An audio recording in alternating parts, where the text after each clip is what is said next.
Hello दोस्तों, अस्सलाम वालेकुम, नमस्कार, सत श्री अकाल। चरण स्पर्श मैं आपका दोस्त और किसी का दुश्मन फिर से आपको कुछ थोड़ा-सा नशेड़ियों को कुछ समझाने के लिए, कुछ बताने के लिए, उनके जीवन में कुछ अच्छा हो जाए, वो ज़िंदगी अच्छे से गुज़र-बसर कर सकें और जो नशा कर रहे हैं, वो उनको नशा छोड़ने में एक मदद मिल सके। ठीक है? कैसे नशा छूटता है, एक सही तरीका बताने में उनको हो सकता है कि मेरी वीडियोज़ से मदद मिल जाए। तो ये मेरा सौभाग्य होगा, ठीक है? क्योंकि ये जो कार्यक्रम है ना हमारा नारकोटिक्स एनोनिमस का, हम इस कार्यक्रम में निस्वार्थ भाव से सेवा करते हैं। यानी हमारे जो है मार्गदर्शक केवल विश्वसनीय सेवक हैं, वे शासन नहीं करते। और जो मतलब हमारा जो कार्यक्रम है वो आदान-प्रदान का है, ठीक है? मुझे लोगों ने सुधार दिया, मुझे लोगों ने समझाया, बताया, मेरी मदद करी, है ना? नशा कैसे छूटेगा, मीटिंगें कराई मुझे, यहाँ की मीटिंग, वहाँ की मीटिंग। तो अब यही सारा जीवन का जो उपहार मुझे मिला है सुधार, अब ये सुधार मुझे आगे बाँटना है। तो ये बाँटने का कार्यक्रम है, शेयरिंग का कार्यक्रम है। कार्यक्रम कहता है कि अगर हम इसको अपने पास रखते हैं, जो भी हमारे पास मतलब आध्यात्मिक सिद्धांत हैं, जो भी मेरा सुधार है, अगर इसे हम अपने पास रखते हैं, तो ये सच्चाई है दोस्तों कि हम इसे खो देंगे।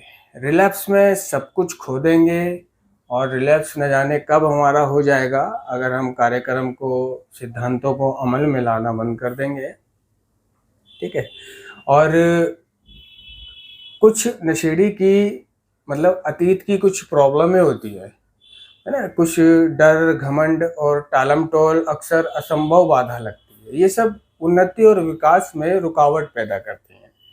यानी हम में से कई नशेड़ी ऐसे होते हैं जिन्हें अर्ली टाइम हो, मतलब नशा छोड़े हुए कुछ ही महीने, साल हुआ हो, जो नया-नया नशा छोड़ा हो, ख़ास तौर से उन लोगों को जो मतलब कुछ एडिक्ट ऐसे होते हैं जो गिल्टलेस होते हैं, जिन्हें अपराध भाव आता नहीं है, जो हरामखोर होते हैं, है ना? बस नशा छोड़ दिया और नशा छोड़ने के बाद आज भी वो बेईमान है, कोई गिल्ट नहीं आता, गुनाह कर लें, चोरी कर लें, टोपी फिरा दें, कुछ भी कर लें, है ना? किसी की दुकान से कोई चीज़ उठा लें, धक्का दे दें, तो उन्हें गिल्ट नहीं आता। रिकवरी में आज भी मैं ऐसे लोगों को जानता हूँ, जो मतलब चोरी करते हैं, चोरी कर सकते हैं, चोरी करते हैं, चोरी करी है, मेरे सामने करी है और मैंने नज़रअंदाज किया कि भाई देख तूने चोरी की है, अगर कोई देख लेता तो तेरा हाल क्या होता, ये पब्लिक प्लेस है, ठीक है? तो ऐसे भी नशेड़ी हैं जो आज चोरी कर रहे हैं और चोरी करने का कोई एक रूप नहीं होता। चोरी चाहे छोटी हो, चाहे बड़ी हो, बेईमानी चाहे छोटी हो, चाहे बड़ी हो, उसका सिर्फ़ एक ही गुनाह है, एक ही सज़ा है।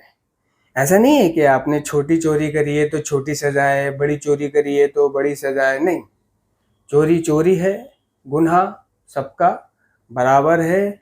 यहाँ तक कि अगर चोरी आपने नहीं भी करी है और चोरी करने के बारे में सोच लिया है, ठीक है? गुनाह आपने नहीं किया है लेकिन गुनाह करने के बारे में सोच लिया है कि मैं गुनाह करूँगा, ठीक है? ये रेप आपने किया नहीं है लेकिन रेप करने के बारे में आपने अपने दिमाग में पूरी प्लानिंग कर ली है, ठीक है?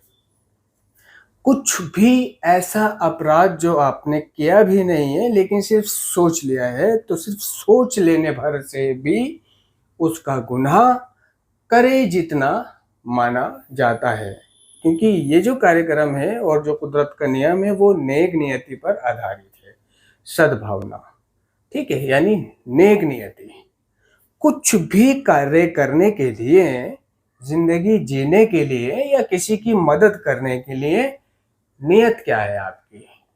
नियत, ठीक है? और नियत के साथ ही बरकत होती है और नियत जैसी होती है वैसा ही इंसान को मिलता है और नियत ही इंसान की एक ऐसी चीज़ है जो उसको जहन्नुम, दोजक और स्वर्ग के बारे में फैसला करती है नियत, है ना। मदद कर रहे हो आप लोग दूसरों की, लेकिन नियत क्या है आपकी? जैसे कि आजकल आप सोशल मीडियाज पे देखते होंगे, फेसबुक पर, यूट्यूब पर, इंस्टाग्राम पर, ट्विटर पर, जितने भी सोशल मीडिया हैं सब पर डाल रखी है लोगों ने ना। लोगों ने दूसरों की मदद करने का कारोबार बना रखा है, ठीक है। कोई टूटन बैठा है बुरे हाल में, गए पकड़ा उसको, उसके कपड़े उतारे, उसको गंजा करा, उसकी शेव करी, है ना, उसको नहलाया, खाना दिया, है ना, और कोई छोटी सी दुकान दिला दी, ठीक है, पान बीड़ी सिगरेट की, के लिए भाई अब भीख भीख मत मांगे और अच्छे से रहियो। जो कमज़ोर है उसे अपने आश्रम में ही स्वस्थ करा और फिर उसके बाद उसको समझा बुझा के छोड़ दिया, ठीक है। और कुछ लोग ऐसा कर रहे हैं कि बात सोच, अरे यही है ना, हाँ इधर आ, बात इधर आ, कल कहाँ था तू? वे भाई, साला कोई हार्ट पेशेंट हुआ और सच में कोई गुनाहगार हुआ, सच में उसने कल कोई कांड कर रखा हो, है ना, तो वो तो इसी चीज से मर जाएगा जब उसको रोका जाएगा। हाँ भाई जरा बात सुन, कहाँ था तू कल? वो तो हार्ट पेशेंट हुआ, मर जाएगा। चलो हार्ट पेशेंट नहीं भी हुआ तो उसकी हार्ट बीट इतनी तेज हो जाएगी जिसके चलते उसकी हार्ट बीट रुक भी सकती है या कुछ भी हो सकता है, ठीक है। तो पहले उसको डराना, फिर उसकी मदद करना, मतलब कितने पैसों से उसकी मदद करी जा रही है। मतलब अगर पैसे उसको यूं फैला के दिए जा रहे हैं, ऐसे करके फैला के, ना कि गड्डी बना के चुपचाप उसके जेब में रखे जा रहे हैं, फैला के दिए जा रहे हैं ताकि पब्लिक को दिखे कि देखो कितने सारे पैसे हैं। और फिर बार बार दोहराया जा रहा है कि ये 10,000 रुपये है, ये 5,000 रुपये है। कैसा लगा? भाई के सर पे, छोटे भाई के सर पे हाथ रख दो, बेटे के सर पे हाथ रख के आशीर्वाद दे दो, ठीक है। तो दुनिया भर ऐसा कर रही है। एक अंग्रेज भी देखा मैंने, वो कबाड़ियों को पकड़ता है जो कट्टा पीछे रख के, उन्हें पकड़ता है, बिठालता है, नहलाता है, गंजा करता है, साफ सुथरा करता है, दूसरे कपड़े पहनाता है, चश्मा लगाता है, खाना खिलाता है और वीडियो बना रहा है, ठीक है। और भी लोग घूम रहे हैं, कुछ सीपी में घूम रहे हैं, कुछ दिल्ली के कोने कोने में, यानी सुबह होते ही उनका काम ये है, ये उनकी नेक नियति हो या ना हो ये मैं नहीं जानता, लेकिन नेक नियति क्या होती है और क्या नाम है, और क्या नाम है, कुदरत ने क्या कहा है वो मैं बताना चाहता हूँ, ठीक है। कुदरत ने कहा है कि नेकी कर दरिया में डाल, अर्थात तू जब कोई अच्छा काम करे या किसी की मदद करे, तो अगर सीधे हाथ से मदद कर रहा है तो तेरे उल्टे हाथ को भी पता नहीं चलना चाहिए कि सीधे हाथ ने क्या करा। सीधे हाथ ने पर्स में से पैसे निकाल के किसी को पैसे दे दिए नहीं।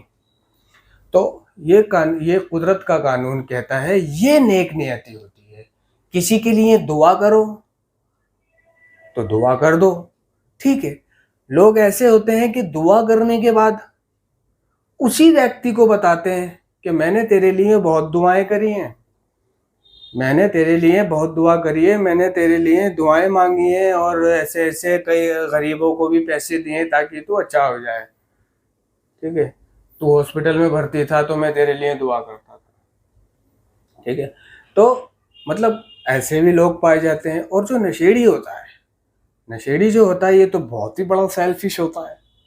अगर नशेड़ी किसी की मदद करता है, ठीक है, तो चाणक्य श्री ने कहा है कि हर मित्रता के पीछे एक स्वार्थ होता है, जिसमें स्वार्थ नहीं वो मित्रता नहीं। और सिर्फ मित्रता ही नहीं बल्कि रिश्तेदारी भी नहीं, आजकल देखा जाए तो। यानी अगर नशेड़ी किसी की मदद कर रहा है तो मदद करके बहुत से नशेड़ी ऐसे होते हैं जो मतलब गाते हैं, है ना, कि ये मेरा स्पॉन्सी है, ये मेरा चेला है ना, और इसे मैं एनए में लेके आया हूँ, इसे मैंने नशा मुक्ति केंद्र भेजा था, इसका नशा मैंने छुड़ाया है, ठीक है। और जो नहीं भी गाते हैं वो सिर्फ तब तक नहीं गाते जब तक उन दोनों की दोस्ती बरकरार रहती है, यानी दोनों में एकता होती है। और जैसे ही दोनों में बिगड़ी, वैसे ही वह दोनों एक दूसरे की बुराई करना शुरू कर देते हैं, पीठ पीछे बुराई करना। ये एक एटीट्यूड है। 48 एटीट्यूड होते हैं। मैं चाहता हूं कि आप लोगों को 48 एटीट्यूडों के बारे में भी बताऊं। हालांकि मेरी नीचे बहुत सी क्लासेस, कई क्लासेस ऐसी हैं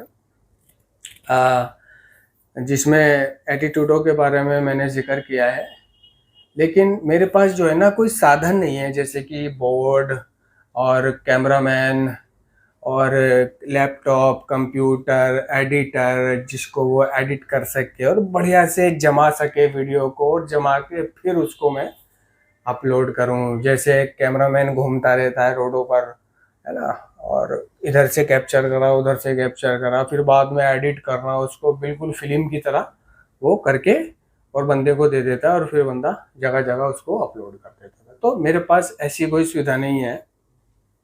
और कई लोगों को ये गलतफहमी भी थी कि मैं एक नशा मुक्ति केंद्र का मालिक हूँ, नशा मुक्ति केंद्र का डायरेक्टर हूँ या काउंसलर हूँ, जॉब करता हूँ, ठीक है, और मेरा ये काम है, मैं पैसे लेता हूँ इसके बदले में, मैं कोई मदद नहीं करता, ठीक है। तो ना तो मैं कभी डायरेक्टर था, ना ही मैं कोई काउंसलर हूँ।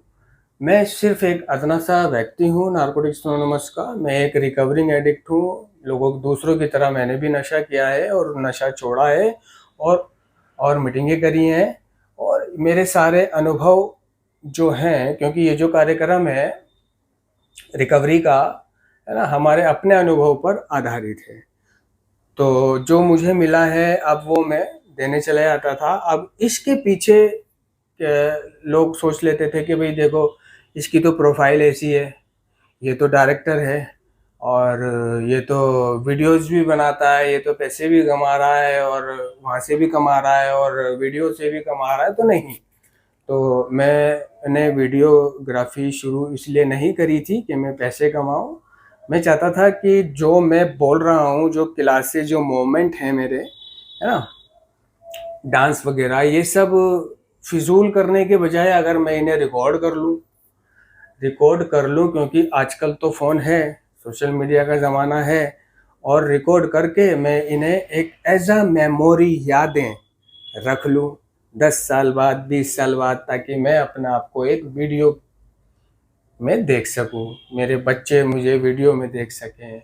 मैं अपनी जवानी के पल कैद करना चाहता था। जो क्लासेस में बोलता था वो मैं कैद करना चाहता था, और कैद करके इतने सारे स्टोरेज को मैं कहाँ रखता।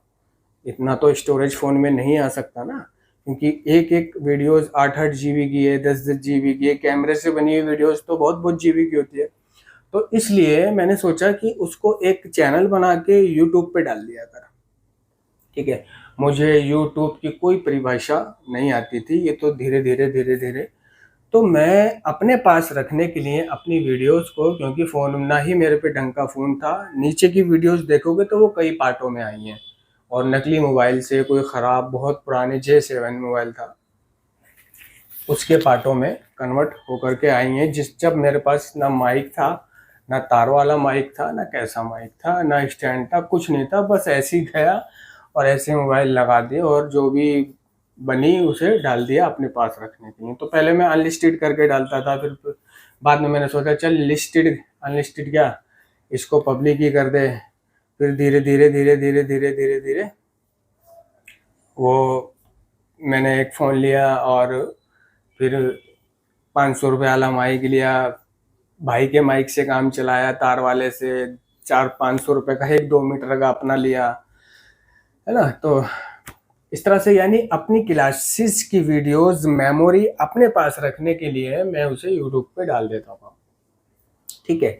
और आप लोगों ने कहीं भी मेरी क्लासेस या चैनल में या मेरे चैनल के बायो में ये नहीं देखा होगा, कहीं भी आपको ये लिखा हुआ या कहते हुए नहीं मिलेगा कि मेरे चैनल को लाइक, मतलब सब्सक्राइब, कमेंट, लाइक और शेयर करें।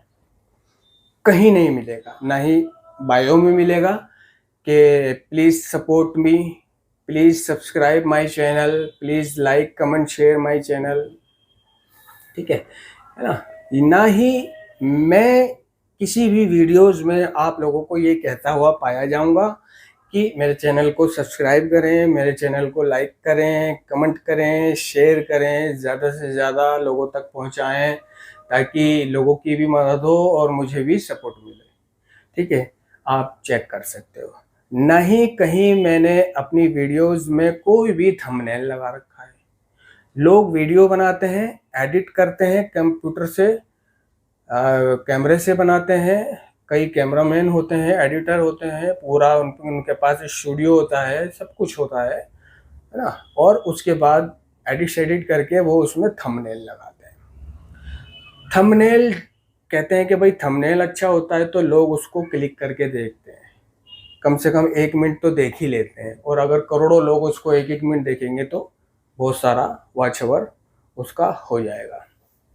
तो मेरी किसी वीडियोस पे आपको थंबनेल भी लगा हुआ नहीं मिलेगा। मैं सिर्फ जैसी वीडियो बनाता हूँ ऐसी की ऐसी ही वाईफाई के थ्रू उसको अपलोड कर देता हूँ। बस इतना तो करता हूँ कि मतलब कैमरे की सेटिंग में, मतलब जैसे खुद करता हूँ ना, खुद करता हूँ तो थोड़ा सा उधर मोबाइल रखा और उधर से फिर मैं इधर आया, तो उधर से इधर आने तक की जो वीडियो बन गई है, आगे की वीडियो ट्रिम कर देता हूँ और थोड़ा पीछे की वीडियो ट्रिम कर देता हूँ, ठीक है? या बीच में कोई पार्ट्स ऐसा जिसमें मतलब मैं भूल गया हूँ और समझ नहीं आ रहा है, मैं भूल जाता हूँ ना बात करते करते, देखो मैं किस टॉपिक पे चल रहा था और कहाँ पहुँच जाता हूँ और क्या कह रहा था भूल जाता हूँ, आगे क्या कहने वाला था, पीछे क्या कह रहा था, है ना? और प्रेजेंट में क्या कह रहा था मैं, मतलब शुरू कहाँ से कर रहा था, तो ये सब मैं भूल जाता हूँ और सोचने लग जाता हूँ कि क्या बोल रहा था मैं, क्या कहने वाला था, इसके आगे क्या कहने वाला था, तो भूल जाता हूँ तो चुप हो जाता हूँ। तो वो जो चुप वाला पार्ट है वो कट कर देता हूँ, बस अपलोड कर देता हूँ, ठीक है? नहीं आप लोग देख सकते हैं कि मैं कोई इतना रईस हूँ, है ना? मेरे कपड़े भी देख लीजिए आप लोग, प्रेस तक नहीं मिलेगी, अब ये भी पहने हैं, अब ये भी मैं आप लोगों के लिए सेवा में हाजिर हुआ हूँ। तो मतलब मैं कहना चाह रहा हूँ कि लोग जो है, मतलब कई लोगों ने पैसा कमाने का मतलब दूसरों की मदद करने का एक कारोबार बना रखा है, समझ रहे हो? दूसरों की मदद करने का एक कारोबार बना रखा है। भाई जब सोशल मीडिया नहीं थी, जब सोशल मीडिया नहीं थी, जब यूट्यूब नहीं था या चैनल नहीं था या ये सोशल मीडिया के थ्रू इनकम करना नहीं था, तो तब ये लोग कहाँ थे? तब ये लोग कहाँ थे जो आज पकड़ पकड़ के लोगों को 5,000 दे रहे हैं, 10,000 रुपये दे रहे हैं और वीडियो बना रहे हैं, ठीक है? कोई साइकिल पे जा रहा है, मियाँ बीवी अस्पताल जा रहा है, उसे रोका, उससे उनके उनके हालचाल पूछे, है ना? देखा खटारा सी साइकिल है और गरीब से लोग हैं तो उनको पैसे दे दिए, वीडियो बना ली। टूटन को पकड़ के नहला धुला दिया, बाल वाल साफ करा दिए और वीडियो बना दी। वीडियो बनाई, यूट्यूब पे डाली, उसके बाद फेसबुक पेज पे डाली, उसके बाद इंस्टाग्राम पे डाली रील में, ट्विटर पे डाली, ठीक है? इंस्टाग्राम से भी इनकम होती है और फेसबुक से भी इनकम होती है, यूट्यूब से भी इनकम होती है, ठीक है? यानी हर जगह से इनकम, फॉलोवर, सब्सक्राइबर, लाइक, सहानुभूति, है ना? सपोर्ट। कई लोग ऐसे होते हैं कि ये मदद कर रहा है, ठीक है? तो जो कई रईस होते हैं ना, और वो चाहते हैं कि भाई बहुत गुनहगार भी होते हैं तो उनको मतलब नेकी करने का कोई तरीका नज़र नहीं आता, तो वो क्या काम करते हैं, जो दूसरे लोग नेकी कर रहे होते हैं, है ना, उनको पैसे दे देते हैं, उनको सपोर्ट कर देते हैं, उनको कांटेक्ट करके और उन्हें पैसा दे देते हैं कि ये लो भाई तुम दूसरों की मदद करते हो, ये लो पैसा। तो वो ऐसा करते हैं नेकी करने के लिए, ठीक है? लेकिन ये सारी नेकी, ये सारी मदद, भाई मेरा दिमाग ये कहता है कि एक चीज़ तो है कि अगर सोशल मीडिया पे आजकल ऐसा चीज़ चल रही है, भाई पहले नहीं थी ऐसी, पहले आज से 15 साल पहले क्या आप लोगों ने कभी कोई ऐसी वीडियो देखी कि कोई किसी को 10,000 रुपये दे रहा है, कोई किसी को 5,000 रुपये दे रहा है, कोई किसी की दुकान बना बना के दे रहा है, कोई किसी को नहला धुला रहा है, खाना खिला रहा है, पकड़ पकड़ के नहला धुला के साफ सुथरा कर रहा है, कुछ कर रहा है ना, जो भी आजकल देख रहे हो आप, है ना, इतने इतने पैसे दे रहा है। देखा आपने पहले कभी ऐसा कुछ? क्यों? एक एक रुपए के लिए आदमी मोहताज था, खाने के लिए आदमी मोहताज था, ठीक है। क्यों ऐसा नहीं हुआ था पहले? ऐसे लोग पहले पैदा क्यों नहीं हुए? पहले उन लोगों ने ऐसा क्यों नहीं किया? क्या पहले लोगों के पास पैसा नहीं था, या आज के ही लोगों के पास पैसा है? मैं बताता हूँ। पहले सोशल मीडिया नहीं था। पहले सोशल मीडिया नहीं था कि वो ये काम करके वीडियोस बना के और उसे यूट्यूब पर, इंस्टाग्राम पर, फेसबुक पेज पर डालकर पहले इनकम का ये कोई जरिया नहीं था, तो ये लोग भी नहीं थे। मैं कहता हूं इन्हीं लोगों से कि यही काम बिना वीडियो बनाए करके दिखाएं।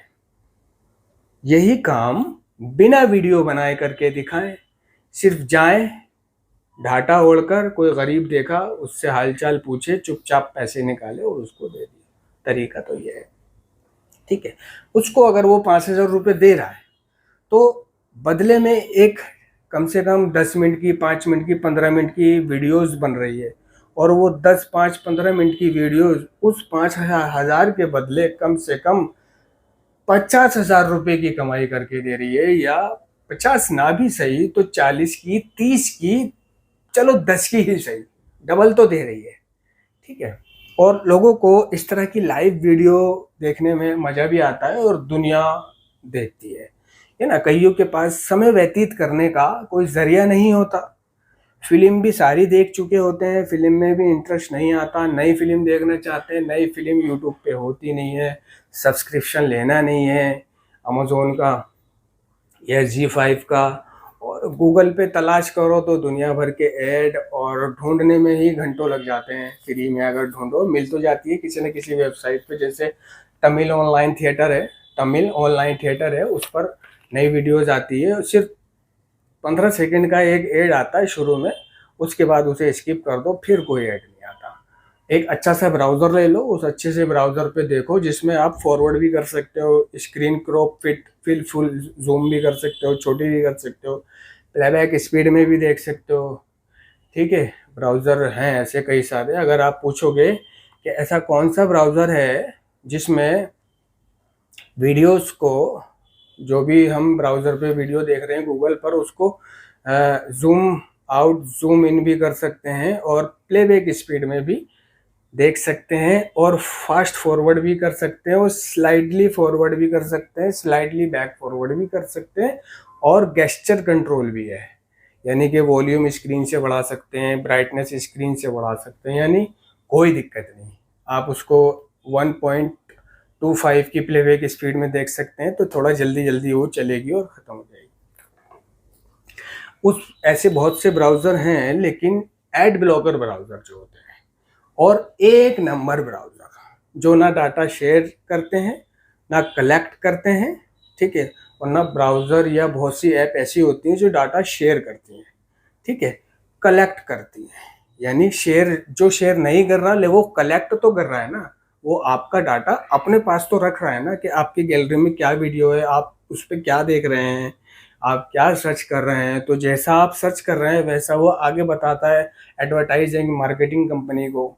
तो वो एडवर्टाइज मार्केटिंग कंपनी उन्हें कुछ पैसे दे देती है, और उसी से रिलेटेड वो हमें ऐड दिखाना शुरू कर देते हैं। तो हर कोई मतलब अगर हमें सुविधा उपलब्ध करा रहा है तो उसके बदले में वो कुछ ले रहा है, ठीक है। तो मतलब कई ब्राउज़र, एक ब्राउज़र ऐसा है जो बहुत बढ़िया ब्राउज़र है, जिसमें आप इंस्टाग्राम, फेसबुक की वीडियोस डाउनलोड कर सकते हो। यूट्यूब एड ब्लॉकर है, और कुछ भी देखो उसमें ऐड नहीं आएगा, और बड़ा छोटा screen, zoom, fit, fill, playback speed कर सकते हो उसमें, है ना। मेमो भी है, यानी कुछ नोट भी कर सकते हो, ठीक है, और फोटो एडिटर भी है, और बहुत सारी चीज़ें हैं। सबसे बड़ी चीज़ है कि इंस्टाग्राम और फेसबुक डाउनलोडर है बैकग्राउंड में रन करके, मतलब कि आप डाउनलोड करके क्लिक करके और बैक आ जाओ, वो डाउनलोड होके गैलरी में आ जाए। ऐसा नहीं है कि वहीं खड़े रहना पड़ेगा आप जब तक वो डाउनलोड नहीं हो जाए। और एकदम लाइट ब्राउज़र है, और कहने का मतलब है कि फास्ट डाउनलोड आ रहे हैं, सेकंडों में वीडियो डाउनलोड। ठीक है, डायरेक्ट एचडी कार्ड में डाउनलोड करना चाहो तो विद थंबनेल के साथ वो चीज़ या सॉन्ग एचडी कार्ड में या डिवाइस में आएगा। फिर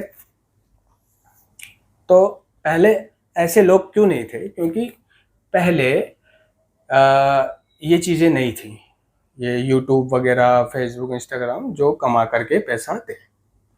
तो मैं कहता हूं कि यही काम आप बिना वीडियोस बनाए करें तो नहीं कर पाओगे आप। तो सद्भावना जो होती है ना, वो ये होती है, ठीक है, कि नेकी कर दरिया में डाल। तो नेकी करके दरिया में डालने का मतलब होता है कि किसी को पता ना चले और जिंदगी में कभी पता चलने भी ना पाए कि आपने किसकी कब मदद करी। तो परवरदिगार जो है, कुदरत जो है, आपको सिला देती है, उसका आपकी नेकी का सिला दे देती है दुनिया में ही, और बदी का भी सिला दे देती है। यानी आपने जो नेकी करी है वो आपके कब, कहाँ और किस वक्त काम आ जाएगी आप समझ भी नहीं पाओगे। यानी कहाँ आपकी मदद हो जाएगी, जहां आप बिल्कुल आशाहीन, निराश, हताश महसूस करेंगे, वहां आपकी मदद हो जाएगी। समझे? तो मदद होती है कि इस हाथ दे तो दूसरे हाथ को भी पता ना चले। अगर किसी को, किसी की रिकवरी में मदद करी, किसी को मीटिंगें कराई, किसी को क्लीन करने में मदद करी, तो किसी को पता ना चले। हम क्या करते हैं एडिक्ट लोग, भाई ये मेरा स्पॉन्सी है, मेरा चेला है, इसे मैं मीटिंग लाया, इसे मैंने क्लीन कराया। समझे? अभी मैं अस्पताल गया था, तो अस्पताल में बहुत लाइन होती है सरकारी हॉस्पिटलों में। पर्ची की लाइन ये लंबी, कम से कम 400-300 ऐसे लोग, है ना, वो गर्मी, जलन, समझे। और रात भर का मैं जागा हुआ, मतलब एक हॉस्पिटल गया था किसी को देखने के लिए, और वहां से दूसरे हॉस्पिटल गया बच्चों को लेके, है ना। अब वहाँ पे मैंने वाइफ से कहा कि भाई तू गार्ड को कुछ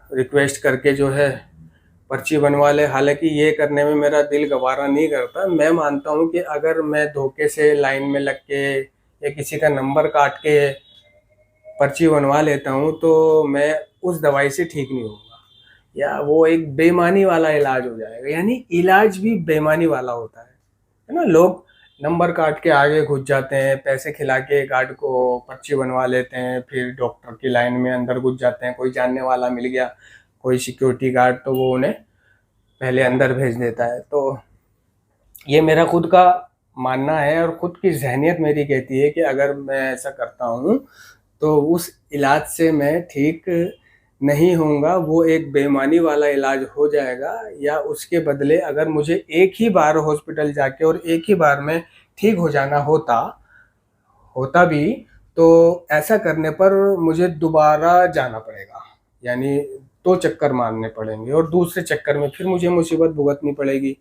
और अगर मैं ईमानदारी से लाइन में लगकर और ईमानदारी से अपने नंबर के साथ डॉक्टर को दिखाने के लिए जाता हूँ, तो हो सकता है मैं एक ही बार डॉक्टर मुझे बुलाए और एक ही बार में मैं ठीक हो जाऊँ। तो इस तरह से तो बड़ी प्रॉब्लम हो रही थी, तो मैं थोड़ा बाहर खाना खाने के लिए चला गया बच्ची को लेके अपने साथ। एक बच्चा वाइफ के साथ था, तो अब उसका फ़ोन आया, हेलो कहाँ हो? मतलब बहुत देर हो गई थी ना, वो बच्ची परेशान कर रही थी, कभी फ्रूटी मांग रही है, कभी बड़ी वाली मांग रही है, कभी कुछ मांग रही है, कभी कुछ मांग रही है, ना खाने दे रही है, परेशान कर रही है। वाइफ का फ़ोन आया कि हाँ कहाँ हो, आ जाओ, मैंने जो है ना पर्ची बनवा ली। एक भैया मिल गए थे, मैंने उनसे कहा कि भैया मेरे 2 पर्चियों पे डेट डलवा दो, तो उन्होंने जो है कहा लाओ बाजी में डलवा देता हूँ डेट। तो भाई बड़ा दिल खुश हो गया, वरना 200-300 के पीछे नंबर था, समझे। तो मेरी वाइफ ने उस व्यक्ति को दुआ दी कि भला हो उस आदमी का जिसने पर्ची बनवा दी, वरना अभी तक हम यानी दवाई ववाई लेके हम बाहर आ चुके हैं घर जाने के लिए, ऑटो पकड़ने के लिए। अभी तक हम सिर्फ पर्ची की लाइन में लगे हुए होते और सर पर धूप मंडरा रही होती, गर्मी, आंखें जलन, अधूरापन।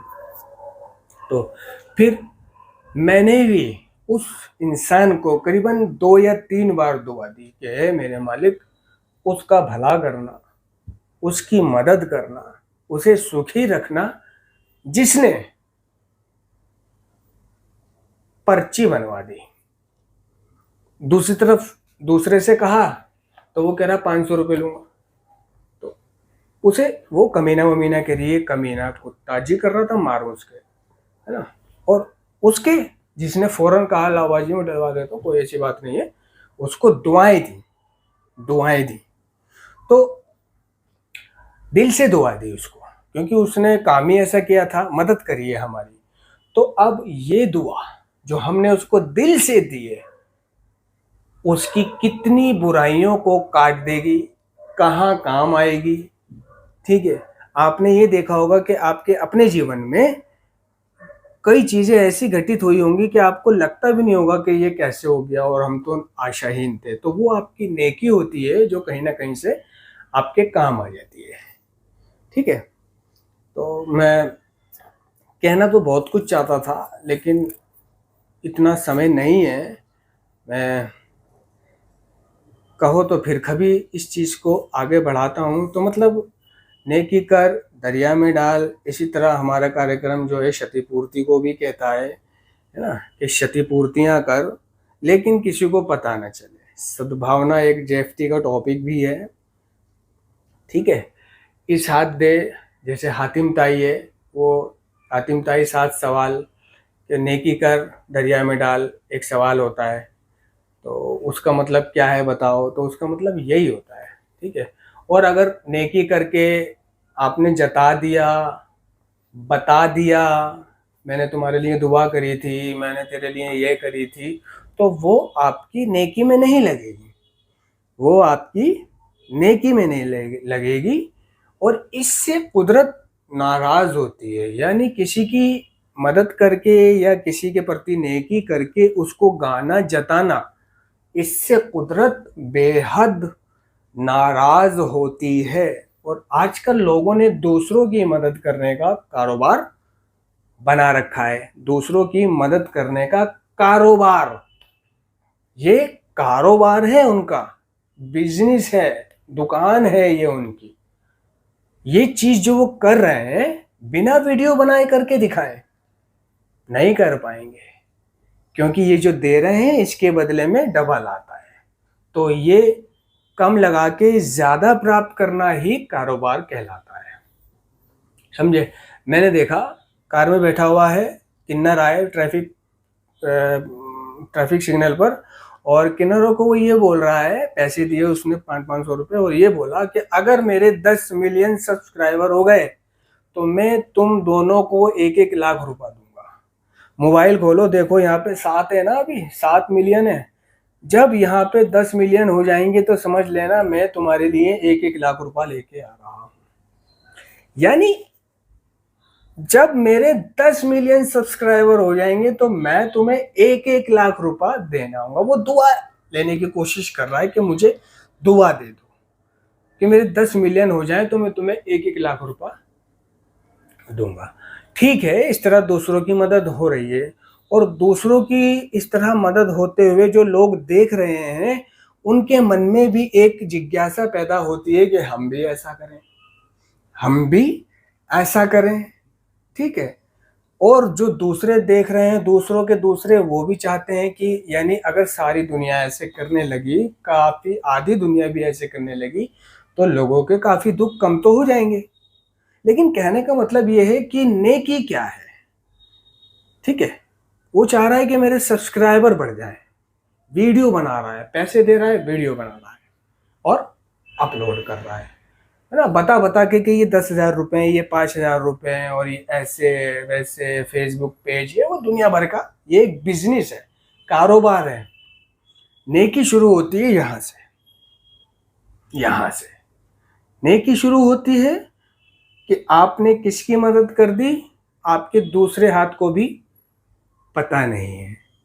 तो नेकी करना, वीडियोस बनाना, इससे ये तो है कि एक जागरूकता तो फैल रही है, लोगों की मदद तो हो रही है, लोगों की दुआ तो मिल रही है, लेकिन कुदरत देख रही है कि आप सिर्फ अपना कारोबार कर रहे हैं, कारोबार। वरना ऐसे भी लोग होते हैं कि लाखों करोड़ों रुपए दे देते हैं किसी चैरिटेबल ट्रस्ट को, किसी आश्रम को, संस्था को, या किसी भी गरीब लाचार, बेवा वगैरह वगैरह को, कि पता तक नहीं चलता वो व्यक्ति कौन है जिसने मदद करी है, असली नेकी वो है।